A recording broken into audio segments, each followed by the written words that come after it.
Mind, I record this lecture, so not the workshop but the lecture, and if it is somehow acceptable, I will post it on a sort of hidden YouTube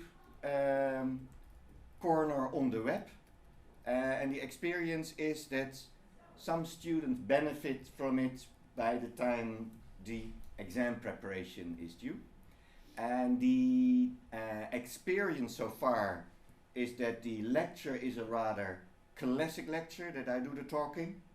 Once in a while I do ask a question, but let's say the interaction takes place during the workshop lecture, in line with the traditions of Dutch higher education.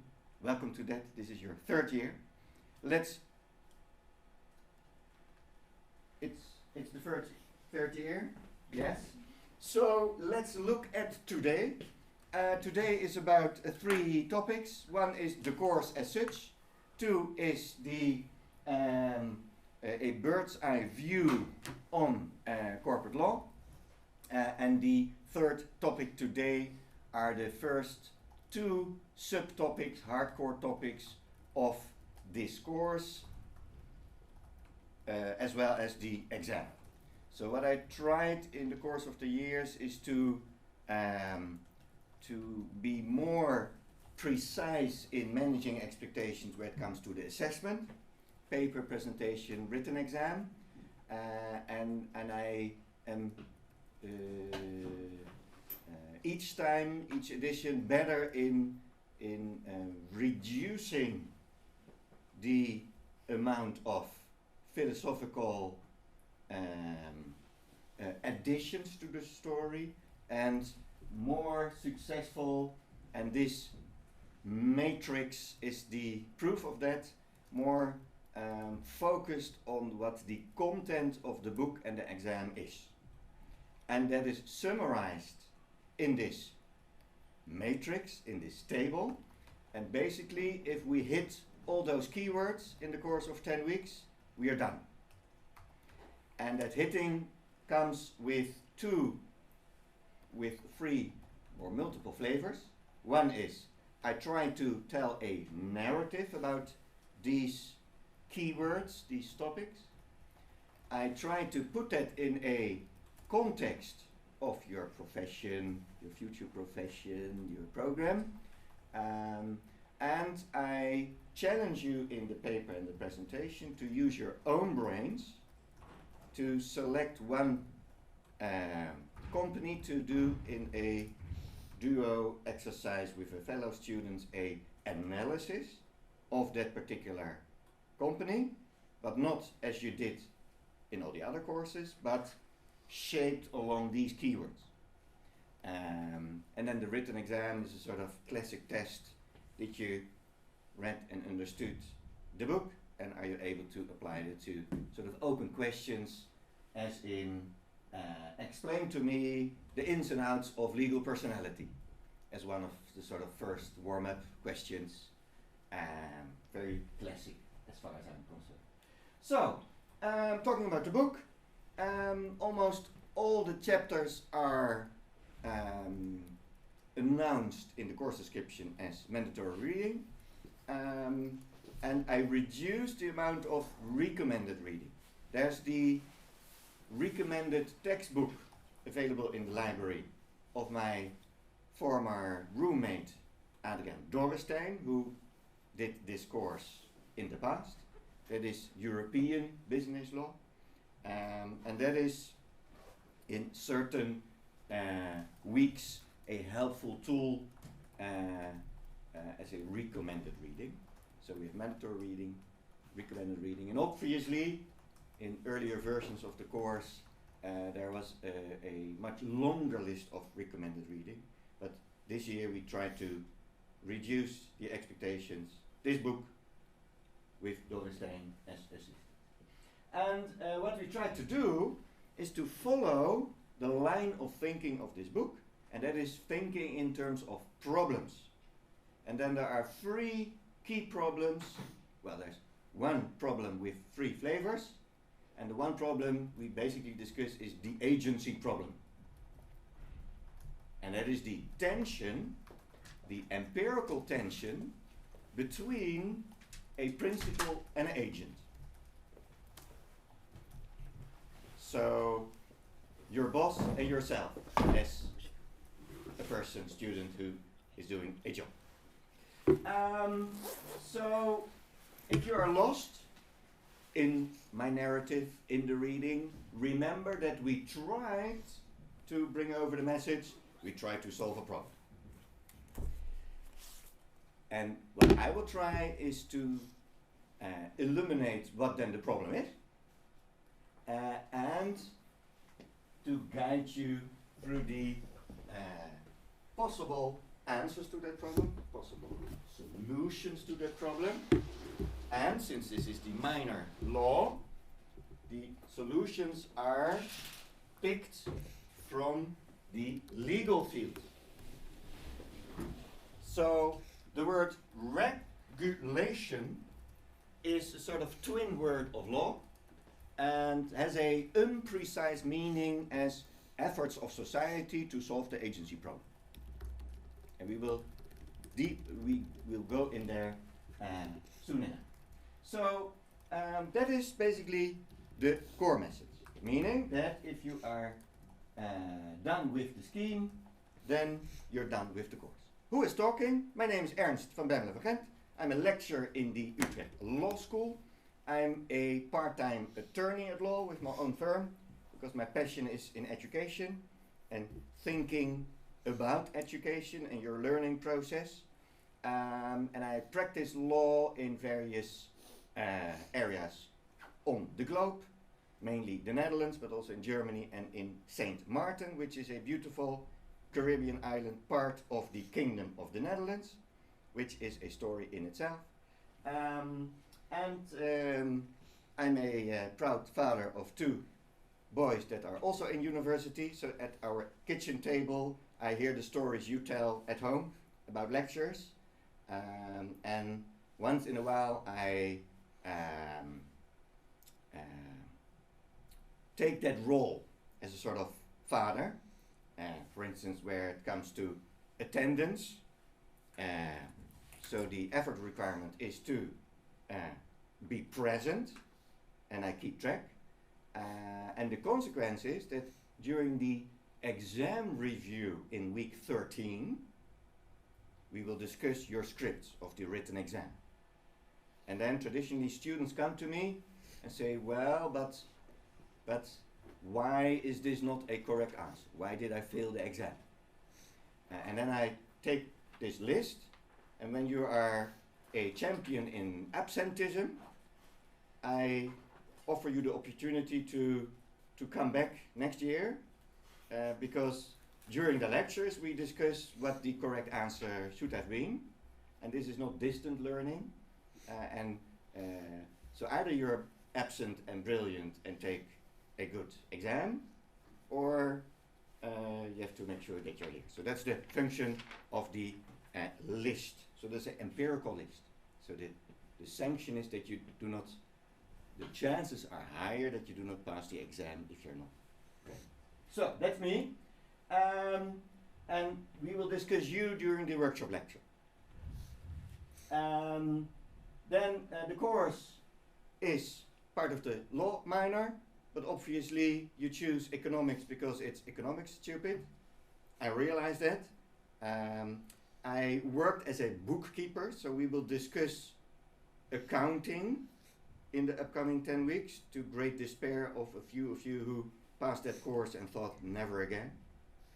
But quite a few of the problems of businesses can be understood through the thinking in balance sheets. Don't worry, it's the simple jurist version. This could also be framed as a law and economics angle on corporate law. So it's a preview of the course in the next quarter with Mr. Den Hartog. Continuing the educational context is that you met this fellow. He's my current roommate, Michael. So you just passed his exam, hopefully, and enjoyed the contracts and all the other topics that is offered to you in this mind. Let's not dwell on that too much. Let's move to the face of Mr. Kraakman. He's our hero in this course. He is the editor-in-chief, scholarly leader of this book. And what he did was he assembled a team of jurists from various countries to look at corporate law in their different jurisdictions from the angle of those free agency problems and the 5 core characteristics of corporate law. Then what I try to achieve is written in the course description. So probably 3 things as intended learning outcome. 1, that you sharpen your economic brain in the field of businesses, business structures, legal structures. 2, that you learn a few quick and dirty how-to rules, how to establish a corporation, how to dismiss a manager, how to deceit the workers' council, and a few other thingies. That is knowledge that will evaporate.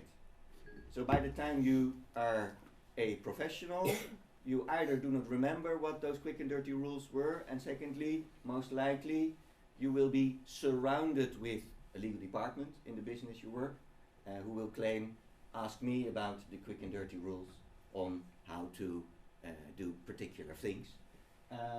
But it's sort of concrete topic or line or thread in the story of this course, so that you collect around 30 rules, 50 rules, article this and that, case law. And the third learning outcome is that, especially in the paper and the presentation, you exercise the academic skill of making an analysis, crucial for your bachelor research project in half a year, which I happen to be one of the coaches. And there you have to independently complete, set up and complete a research project. So I think that each course should have as learning outcome, one of the learning outcomes, that we sort of exercise that. Because it's like with, playing golf. The first time you're not very good at it, so you have to do it multiple times. So mobilizing your brain. And what I try in those various assessments to assess those learning outcomes. So a economic thinking, agency problem type of output from your side, a handful quick and dirty rules, how to, and in the paper this independent writing. Then law can be understood as an invitation to use different angles. So if you look at the word corporate law, then that comes from the Latin corpus, that emphasizes the element we will discuss in a few weeks, that, or today actually, that you could view a business as a sort of body, a fictitious body. Then the word company law expresses or reveals a approach to businesses as to be in company with others. So that is the investor, so together with other investors or managers or entrepreneurs, you are launching an economic activity. And so in the word of the law, you can already see various sort of angles. Corporate law, you look at it as a sort of piece in a museum, a corporation, and the word company law is looking at, well, if you with fellow entrepreneurs want something, how could you organize that? Business law is quite often used for the quick and dirty rules. So forget about the thinking, forget about the academic thinking, tell me what I should do to get a corporation, and then get done with it. And in the word business law, and so the textbooks, the learning tools for non-law programs are often called business law. you know, in university college environment, then they do something with economics, and then they get a book with business law. That's sort of linear thinking. This is how the law says that it should be. That is not necessarily what we do. Well, then there are many other types of words for the field of law that we jurists think we are dealing with. And maybe in the workshop lecture we can discuss that. That we will do in the workshop. Let's move to your practices. So this is one of the icons I favor. It's on page 1 of many Introduction to Economics books. Maybe not your edition. Someone recognize these pictures from Frank? Economics, an Introduction. 20 million copies sold worldwide. Apparently not in your bachelor. It's sort of the map of the actors. So you have a government entity in the middle, you have private individuals to the right and businesses to the left, and they are in relationships as in private individuals, investor savings in businesses, and then private individuals work as employee and get salary or dividend, and they pay taxes to the government, and the government pays your education. Well, you pay tuition fee, and then the society pays 8,000 euro per students per year on top of that. So in name of the society, please be there. That's sort of appreciated. And the global interaction. Well, in the workshop lecture, I will ask you the question: where in 5 years will you be in this map? Because statistically, a group of you will work in a business in various capacities, and given your intelligence and degree, that's somewhere high in the board level, not fixing sort of the bottles in the shop. Yeah? But another group will work in some form of government organization, you know, ministries, regulators, whatever. And then a few of you will be, you know, PricewaterhouseCoopers advisor to wealthy families who have this big issue of where should we put our money and the like, or in international trade. And so how I look at you is that you will work somewhere in this picture, and that you need, and that's what your whole bachelor is about, a set of skills and knowledge that prepares you for that. But obviously you know that from the open days. The degree is just the beginning, and then learning on the job, etc. You know that story. So that is how I look at you, and what I will try is to align that world with the world of the jurist along the way. So that's the course. 2, the bird's eye view of corporate law. Sort of categorizing, taxonomy of sort of the chapters, topics, categories we will discuss in this course. And so this is sort of my brain, how I look at the corporate world. And that comes with a recap of private law, because private law is, or corporate law is part of private law in the brain and eyes of legal professionals. And private law consists of 5 fields that are each time in specific combinations present itself to you. And my favorite order of those 5 fields is 1, the actors, a term understood by economists, not by jurists. And so the subjects that are running around, and in this course we will discuss the corporate actor and, you know, the private actor. So those are the 2 flavors. There are no more flavors in any other jurisdiction except for Saudi Arabia, where a robot got citizenship, which might call for a 3rd icon, but that's sort of not mainstream type of thingy yet. 2, law is most likely all about property, assets, in the broader sense of the word. Real asset, real estate, money, intellectual property, rights, copyrights, songs, etc. And then those are the main topics. Then you have two ways to get or lose assets. One is voluntarily, contract law. Then you agree to transfer ownership of a piece of property in the broad sense of the word. And you have the involuntary way of losing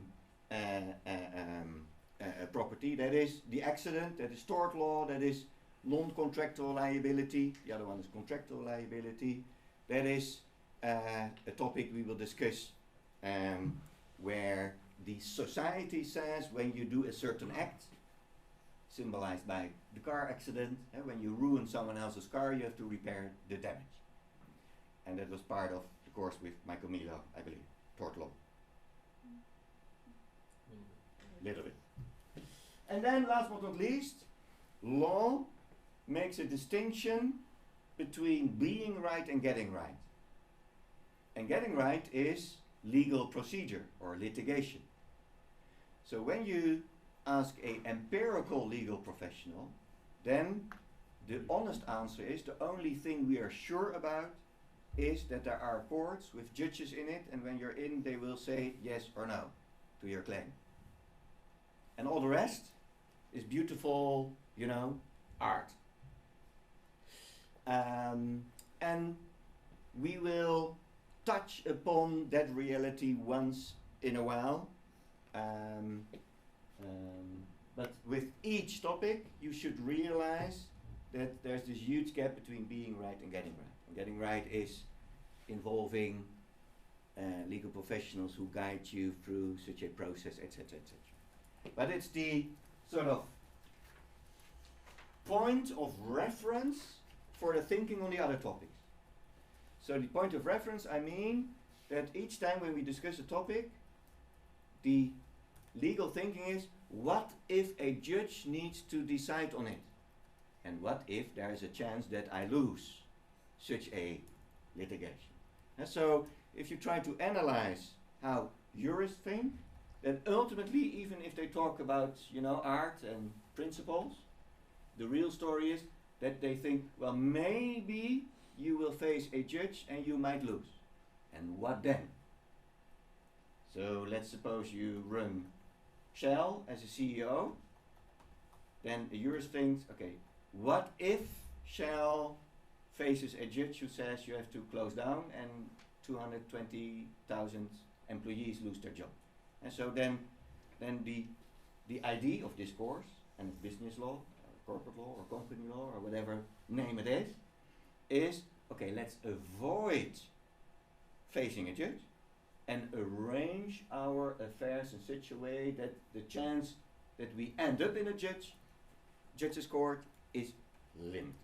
And so this drawing also reveals a lot about the psychology of the profession of legal professionals, and in your minor you're sort of half a jurist in development. So that is something I like to emphasize, to explain to you what are we talking about, why should we talk about corporate law, apart from the fact that in your mandatory minor, so the school says you have to be here and the society appreciated it.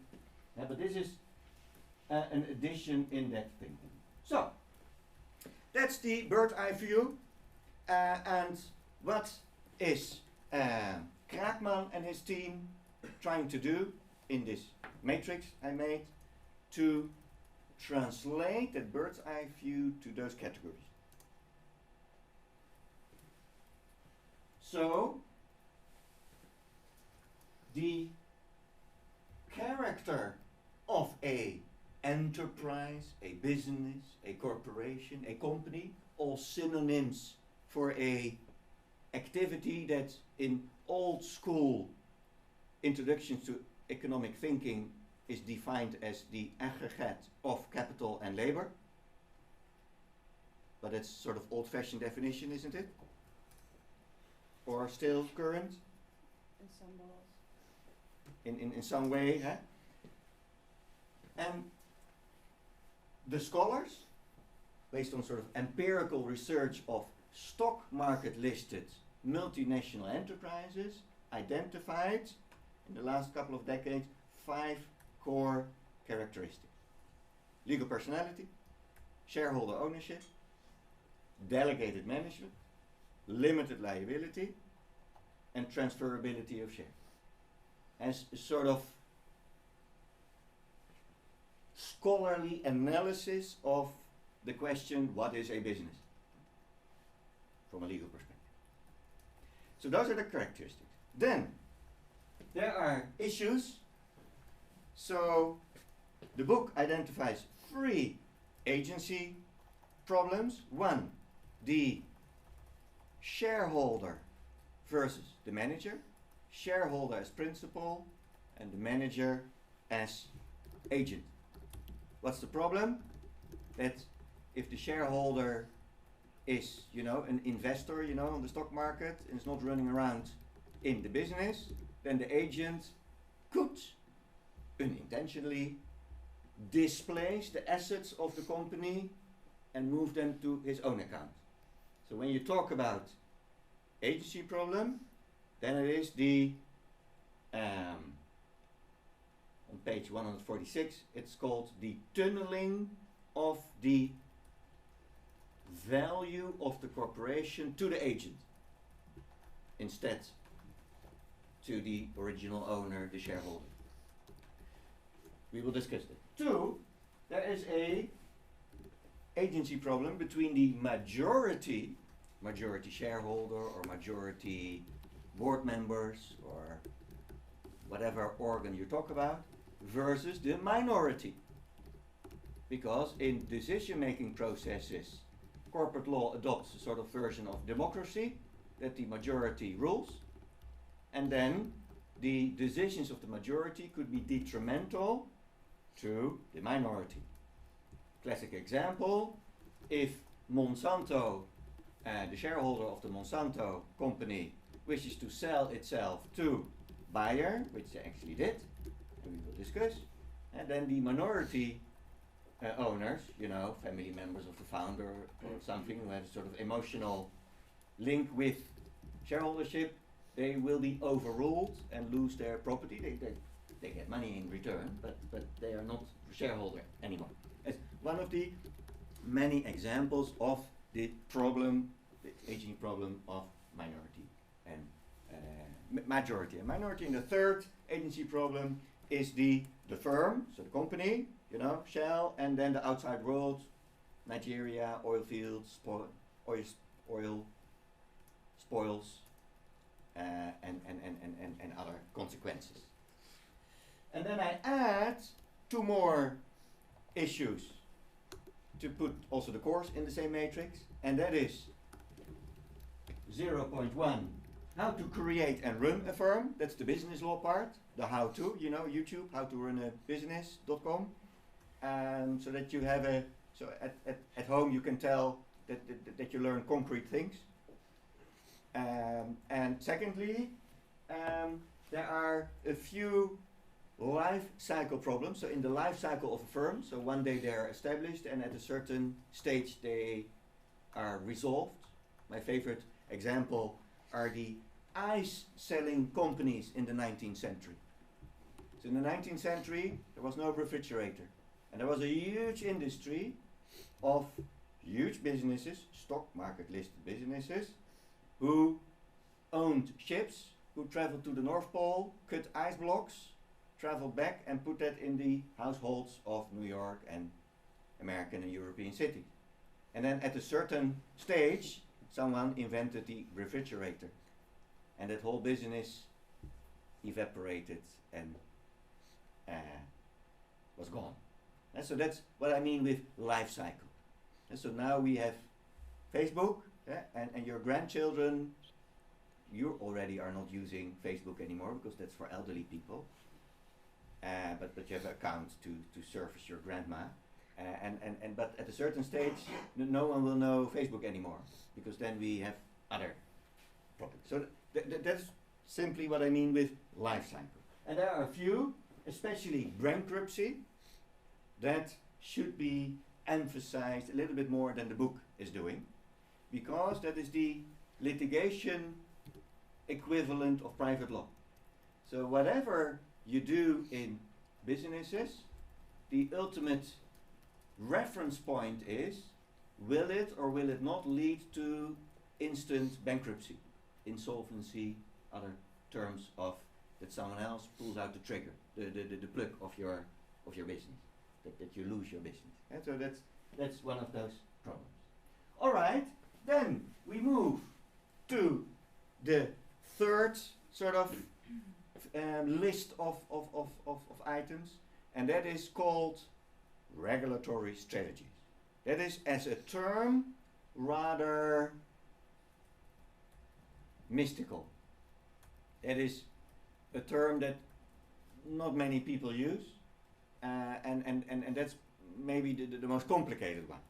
What is meant is that when you look as a scholar to the society, that this society, the state, regulates all these characters and issues in a variety of ways.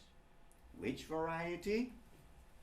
These 5 items mentioned in the book. So, appointment rights, decision rights, constraints, affiliation, and I added the 6th one, other ways. So if it is not one of the 5, it's number 6, other ways. So for first year business school students, I would say the equivalent of this category is law. But from a scholarly, intellectual perspective, it's much more than law.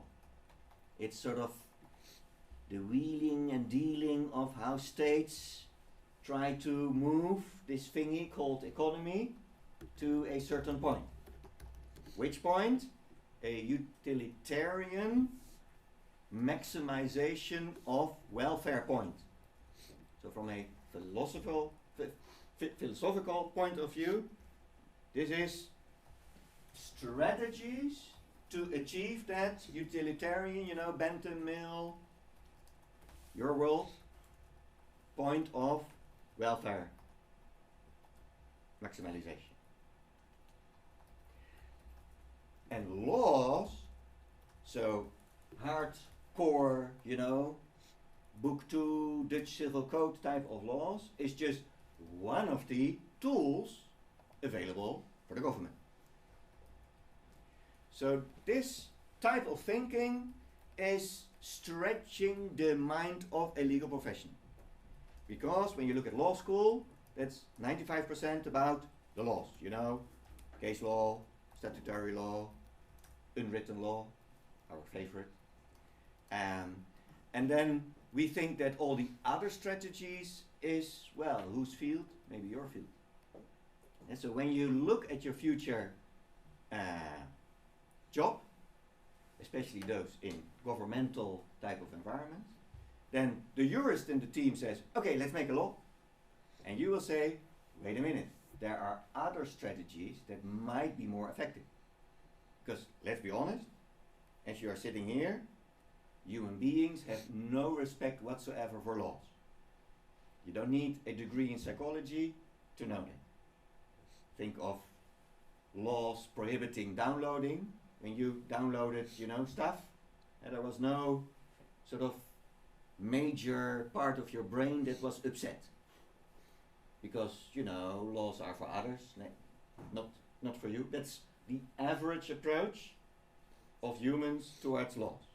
And so the funny thing is that legal professionals make laws or interpret laws where the average CEO has a sort of loose relationship with. Unless it leads to bankruptcy and litigation, okay, then they sort of listen a little bit. So what I try to emphasize is that we should demystify law a little bit.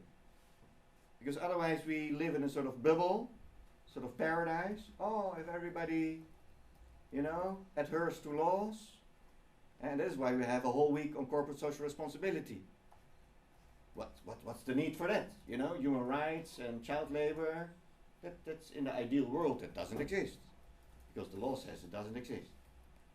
It should not exist. So what I try to emphasize is that this is the sort of linking pin of the whole discussion. This is sort of easy.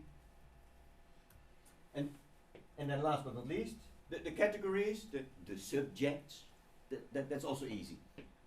That is sort of in terms of a paper, the leading question. So if the leading question is, number one, establishment, then the question is, how to establish a corporation. Or if the question is, or the category of concern, finance, how do I finance my firm? And that's a concrete question, and then you hope that there are concrete answers. But that is very close to your own experience with some fantasy. And then the A, B, C, D, E, F are the categories of the book.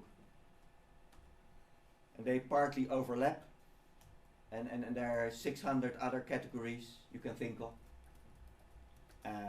So this is a selection. In Latin it's called capita selecta, so selected topics out of a huge range of topics. And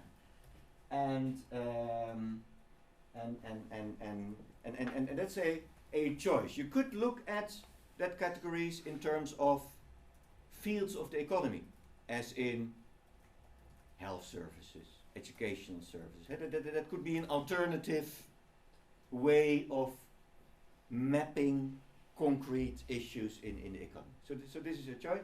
And then the book identifies, I don't know, chapter 5 or so, or ordinary management.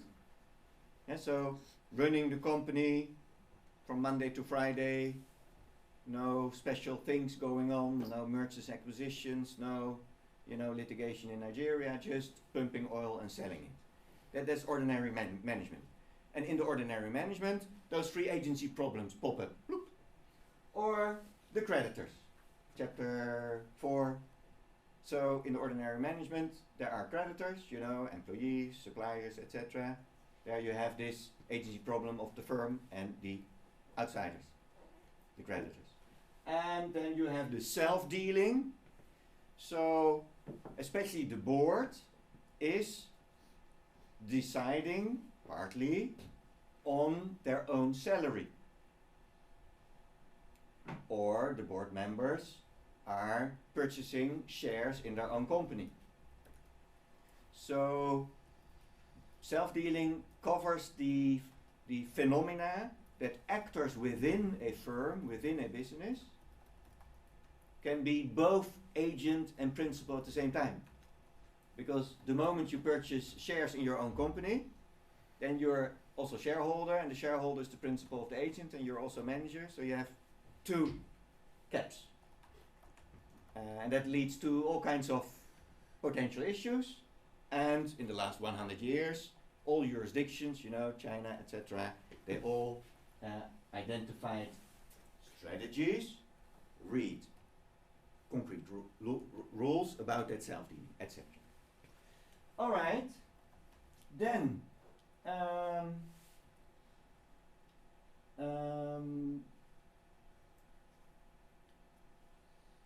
law is one of those strategies. We have this habit of identifying types of law along their source, and then we distinguish between national law, supranational law, European law, or international law. Law, for instance, trade law applicable for or to 160-ish type of jurisdictions. Then there's this phrase, especially in the recommended reading of Mr. Dorrestein, of Europeanization of law. That is, that the state of the Netherlands is not the author of the most relevant rules anymore. That is Brussels. That is what the Friends in the United Kingdom led to voting to leave the European Union, because they found out that Westminster is not in charge for critical types of legal strategies, laws, pertaining to, for instance, businesses. And legal scholars are reluctant to express the percentage of the amount of rules that are coming from Brussels. Because that figure, maybe it's 45% or so, could be very confrontational. Because we think in terms of sovereignty and that the state is, you know, the supreme thingy. So that is Europeanization. In concrete terms, where it comes to quick and dirty rules, we discuss quite often a European rule, which is then the rule not for a state called Europe, but for a territory called Netherlands, France, Poland, Romania. So Brussels rules are the rules of those countries. So that's one of those bigger misunderstandings, that there's a sort of thing as a sort of standalone European law, but European law is the law of the Netherlands, Belgium, Luxembourg. So that's sort of critical thing to remember. Then internationalization is, I mentioned already, the trade law, also relevant. And the last but not least, the constitutionalization of corporate law is the interaction between principles laid down in average constitutions, as in equality, non-discrimination, rights of children, gender equality, etc., etc. And what is meant with the word constitutionalization of private law or corporate law is that those principles are integrated in corporate law. So when you run a disco in downtown Utrecht, you're not allowed to block the entrance to visitors with a migrant background. So when you talk about Adam Smith and Bentham and Mill and the invisible hand, then that's an intervention of the state in the freedom of businesses to decide themselves what they want. And one of the upcoming rules in that category, ladies, is that by law we will require boards and supervisory boards to be equally divided over men and women. Because the invisible hand in the last 10,000 years was not very successful in creating gender balance. So that is the topic of constitutionalization of law. And it means, dear gentlemen, that you have to develop more options, you know. There are less seats, but for a good reason.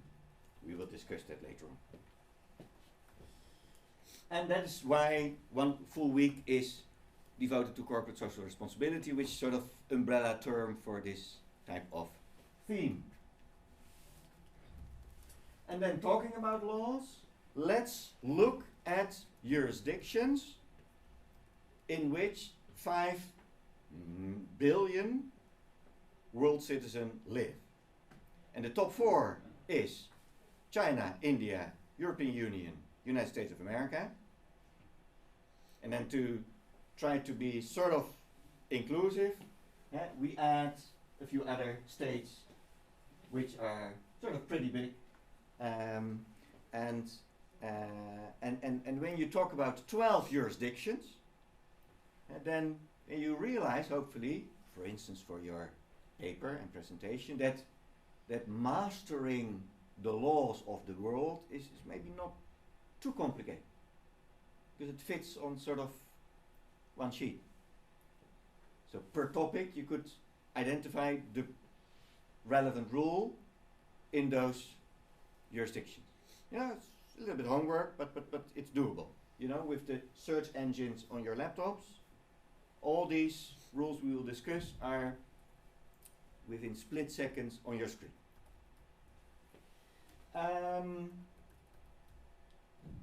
Obviously other countries are as relevant as these, but in a sort of efficiency approach. We are with economists after all. If you try to grasp in an efficient way sort of the majority of the rules applicable to the majority of the people on the globe, then this is the list. Well, and then we move to those 5 core characteristics.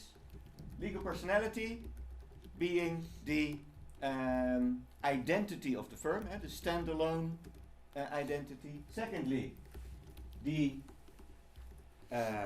firm is not a robot in Saudi Arabia, so needs to be owned.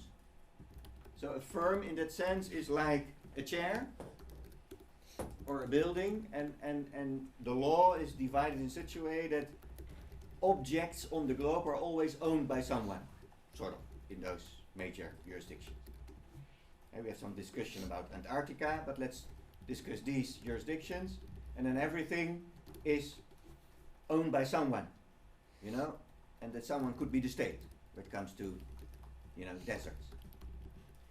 So applying that legal thinking to corporate law, business law, company law, then you have a firm, and then there are owners. Thirdly,